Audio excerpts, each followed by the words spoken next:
మెదక్ జిల్లా శివంపేట మండలం ఉసిరికపల్లి, భీమ్లాతాండా, శంకర్ తాండా, పాంబండ, పోతులబోగూడ గ్రామాల మీదుగా రోడ్డు రావాలని మా గ్రామస్తుల కల. నేడు ఆ కల నిజమైన వేళ అని అందుకు కారణం మన దేశ ప్రధానమంత్రి నరేంద్ర మోడీ గారు అని భారతీయ జనతా పార్టీ యువ నాయకులు అశోక్ సాదుల తెలియజేశారు. గతంలో ఈ రోడ్డు బాగలేక ప్రమాదాలు జరిగి చాలామంది చనిపోయారని, పోతులబోగూడ నుండి నవాబుపేట వరకు రోడ్డు కావాలని అశోక్ సాదుల చాలా సంవత్సరాల నుండి ఉద్యమాలు పోరాటాలు భిక్షాటన చేయడం జరిగిందని ఆయన ఇన్నాళ్లు చేసిన కృషికి ఫలితం దక్కిందని సంతోషాన్ని వ్యక్తం చేశారు.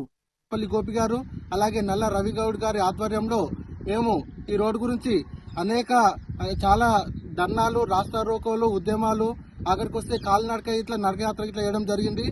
ఈ వెల్దుర్తి నుంచి అనంతరం చౌరస వరకు రోడ్డు రావాలని మేము భిక్షాటన చేసిన రోజులు కూడా ఉన్నాయి. ఈ రోడ్డుకు గవర్నమెంట్ నిధులు ఇస్తలేదు, రాష్ట్ర ప్రభుత్వం స్పందిస్తలేదని మేము భిక్షాటన చేయడం జరిగింది. ఇవన్నీ పట్టించుకోకుంటే నేను మన మాజీ ఎమ్మెల్యే, నర్సాపూర్ మాజీ ఎమ్మెల్యే చిలుముల మదన్ రెడ్డి గారికి, అలాగే మాజీ ఆర్థిక శాఖ మంత్రి వర్యులు తందూరు హరీష్ రావు గారికి కలవడం జరిగింది. మన మాజీ ఎమ్మెల్యే గారికి చాలాసార్లు కలిసి నేను విన్నవించుకోవడం జరిగింది. అయినా వాళ్ళు వినలేదు. నేను ఒకసారి మన మాజీ ఎమ్మెల్యే మదన్ రెడ్డి గారికి ఫోన్ చేసి ఈ యొక్క రోడ్డు గురించి గట్టిగా మాట్లాడేసరికల్లా నా పైన 9 మండలాల్లో 9 పోలీస్ స్టేషన్లలో 9 కేసులు పెట్టడం జరిగింది. అయినా కానీ నేను పట్టువదలని విక్రమార్కుల్లా ఈ యొక్క రోడ్డు గురించి పోరాటం చేస్తూనే ఉన్నాను. అదే సమయంలో మా యొక్క బండి సంజయ్ కుమార్ గారు భారతీయ జనతా పార్టీ రాష్ట్ర అధ్యక్షులు, బీజేపీ ప్రజా సంగ్రామ యాత్ర అనే యాత్ర ద్వారా మన మెదక్ జిల్లాకు రావడం జరిగింది. అందులో భాగంగా నర్సాపూర్ నియోజకవర్గానికి ఇట్లా రావడం జరిగింది. అప్పుడు మా ఉసిరికపల్లి, పాంబండ, పోతులబోగూడ తాండాల వాసుల ప్రజల్ని అనేక మందిని తీసుకెళ్లి భారీ ఎత్తున తీసుకెళ్లి మాకు రోడ్డు కావాలి మా గ్రామాలకని వినతి పత్రం ఇవ్వడం జరిగింది. కాబట్టి నరేంద్ర మోడీ గారికి మన ఆ ప్రజా సంగ్రామ యాత్రలో కేంద్ర మంత్రివర్యులు కిషన్ రెడ్డి గారు, అలాగే రాష్ట్ర అధ్యక్షులు బండి సంజయ్ గారికి వినియోగించుకోవడం జరిగింది.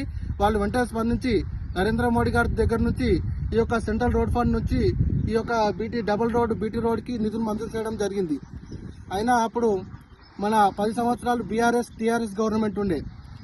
ఈ సిఆర్ఎఫ్ కింద నిధులు మంజూరైనప్పటికీ ఈ రాష్ట్ర ప్రభుత్వం, టీఆర్ఎస్ రాష్ట్ర ప్రభుత్వం ఏం చేసిందంటే మాకు నిధులు రాలేదు, మాకు కాంట్రాక్టర్లు దొరుకుతలేరు, గుత్తేదారులు దొరుకుతలేరు అని కాలయాపన చేయడం జరిగింది.